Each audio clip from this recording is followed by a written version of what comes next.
সব থেকে বড় কথা আছে Mohun Bagan like a Real Madrid, এটা আপনি বাংলাদেশের বাংলাদেশের প্রেক্ষাপটে রিয়াল মাদ্রিদ আমি মনে করি। তার সাদা কালো যে জার্সিটা আমি যখন দেখে আসলাম যে আপনার রিয়াল মাদ্রিদে মনে আছে মোহনবাগানের একটা জার্সি ওখানে টাঙানো আছে। রিয়াল মাদ্রিদে যখন আমি জার্সি গুলো দেখলাম, তো বাংলাদেশে আমাদের রিয়াল মাদ্রিদই বলতে হবে ওই টিমটাকে। কিন্তু সেই মোহামেডান আবাহনী কেন আসলে কর্পোরেট স্ট্রাকচারে ঢুকলো না? এটা আসলে তাদেরই ব্যর্থতা। আসলে মডার্ন ক্লাবের প্রেসিডেন্ট যখন যারা ছিল তাদের ব্যর্থতা আমি মনে করি। এখন তো অনেক সুযোগ সুবিধা, এখন বসুন্ধরা চলে আসে এখানে, সব থেকে প্রফেশনালি যেভাবে নিছে, এটা আবাহনী মোহামেডানকে নেওয়া উচিত ছিল। ব্রাদার্স ইউনাইটেড এরা তো মোটামুটি এদের নিজস্ব একটা ইনকাম ছিল, সবই ছিল, বিশেষ করে ফ্যান বেস অবশ্যই। আবাহনী মোহামেডান আপনি চিন্তা করতে পারেন, আমি সকাল 10টার সময় 11টার সময় দেখছি ওদের টিকিট সোল্ড আউট হয়ে যায়। আপনি একটা আবাহনী মোহামেডান বাংলাদেশে, আবাহনী মোহামেডান মানে আপনি একটা অনেক কিছু। আপনি বিদেশের কথা বলছিলেন, আপনার প্লেইং ক্যারিয়ারে সম্ভবত আপনি মালয়েশিয়া বা কোথাও থাইল্যান্ড বা এইরকম জায়গা থেকে ক্লাবে খেলার অফার পেয়েছিলেন, জি জি জি। কিন্তু ওইটা আসলে হয়নি কেন? তখন মালয়েশিয়াতে আমার 93-তে আমার একটা অফার আসছিল মালয়েশিয়াতে খেলার জন্য। তো আমি আমি মোটামুটি চিঠিটাকে আমি নিজে দেখিনি, কারণ মালয়েশিয়ান যখন আমাকে সাংবাদিকরা জিজ্ঞেস করছিল I U play for the Malaysian league, বলছি ইয়েস, আমি খেলতে চাই। তখন বলছে তো এগুলো তো সব প্রসেসিং সিস্টেম পারতো বাংলাদেশ, তখন হারুন ভাই ছিল ইয়েতে ফুটবল ফেডারেশনে। এগুলো আমাদেরকে কোনো সময় জানাইনি তো সেই সময়। সেই সময় এখনকার যেরকম সিস্টেম হয়ে গেছে, মোবাইলে দেখতে পারি, ইমেল দেখতে পারি, সবকিছু দেখতে পারি, আগে তো ওই সিস্টেমটা ছিল না, আর থাকলেও আমাদের কাছে ওই পর্যন্ত পৌঁছায়নি। এবং এইটা শুধু আপনার ক্ষেত্রে না, আমি যতদূর জানি সেই মুন্না ভাই বা আসলাম ভাই অনেকের ক্ষেত্রে হয়েছে। এইটা কেন হতো? মায়ানমারে আমরা চ্যাম্পিয়ন হয়ে আসলাম, ঠিক আছে, মায়ানমারে চ্যাম্পিয়ন, চার জাতি চ্যাম্পিয়ন হলাম আমরা, কিন্তু ফার্স্টে 4 গোল খেয়েছিলাম। অটো ফিস্টার হচ্ছে কোচ, অটো ফিস্টার একদিন লবিং এ বসে এরকম বসে আছি, বললো do and die for the game. এই কথাটা আমার এখনো মনে আছে। বলছে আজকে আমাদের জিততেই হবে, আজকে যেভাবে হোক আমাদের জিততে হবে সিঙ্গাপুরের কাছে। আমরা কিন্তু হেরে গেছি মায়ানমারের কাছে ফার্স্ট গেম, আমরা যে হোক জিতলাম। আবার ওদের সাথে আমরা ফাইনাল খেলা, তখন বললো, তখন ওই রাতেই একদিন আগে রাতেই বললো যে তোমাদের জন্মগ্রহণ যদি বাংলাদেশে না হতো, কয়েকজন প্লেয়ারের নাম বলছে, আমার কাছে খুব মানে ইয়ে লাগে। বলছে তোমার মুন্নাফের কথা বলছে, আমার কথাও বলছে, সে আমাকে পার্সোনাল ভাবে আমার বলছে তোমার এই দেশে জন্মগ্রহণ আসলে তোমরা জার্মান টার্মে জন্ম হলে তুমি লিগে খেলতে পারতো। তখন ওটা তো অনেক ভালো লাগছে যে হয়তো ওরকম একজন বড় কোচের মুখ থেকে শোনা। আপনার খেলোয়াড়ি জীবনের সবচেয়ে মজার বা স্মৃতির ঘটনা কোনটা? সেই কি মানে সাবস্টিটিউট হিসেবে নেমে মোহামেডানকে হারালেন, এটা মানে একটু পুরোটা শুনতে চাই। এটা আসলে সত্যি কথা যে একদিন আগে আবাহনী মোহামেডান খেলা, আমি কিন্তু আবাহনীর থেকে মোহামেডান থেকে আবাহনীতে এসেছি।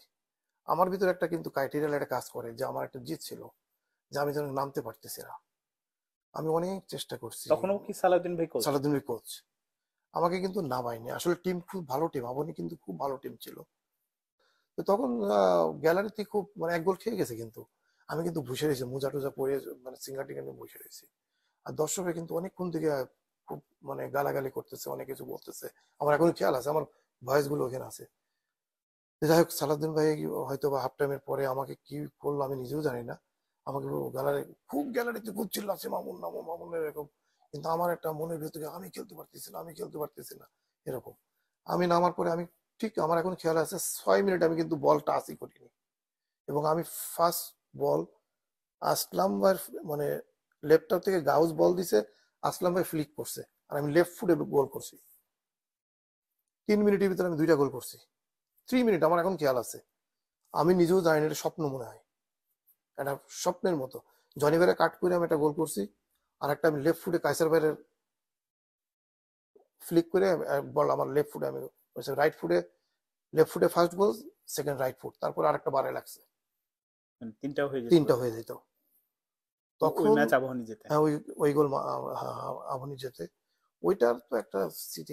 আর একটা স্মৃতি হচ্ছে আমি মায়ানমার 4 জাতি টুর্নামেন্টের যে সময় চ্যাম্পিয়ন হইলাম, ওই সময় বেস্ট প্লেয়ার হইলাম, ওইটা তো আর একটা ম্যাচ।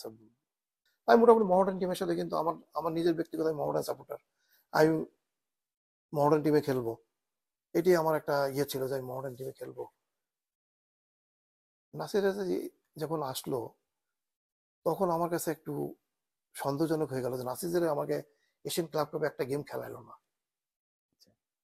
তখন আমি চিন্তা করলাম আমার তো খেলতে হবে, সাব্বির যে প্লেসে খেলতেছে আমিও সেম প্লেসে। তখন মুন্না ভাই আমাকে বললো তো তুই এক কাজ কর, তুই আবনীতে চলে আস। আমার চুয়াডাঙ্গার থেকে রাতের আধারে নিয়ে আসছে। তখন তো মানে দলবদলটাও খুব দলবদলটা খুব মানে মানে দলবদলটার কথা আপনি চিন্তাই করতে পারেন কি দলবদল হয়েছে, এটা চিন্তার বাইরে। দেখো আমাকে ইয়ে করলো, বললো তুই খেল। আমি চেষ্টা করছি যে আবনীতে কিছু দিতে, কারণ আমার মোহামেডানের উপরে আমার একটা জিদ হয়ে গেছে যে নাসির ইসলাম আমাকে খেলালো না। তার আগে কিন্তু সালাম ভাই আমাকে খেলাইছে, কায়কোবাদ আমাকে খেলাইছে, যেই নাসির ইসলাম আসলো আমাকে খেলালো না।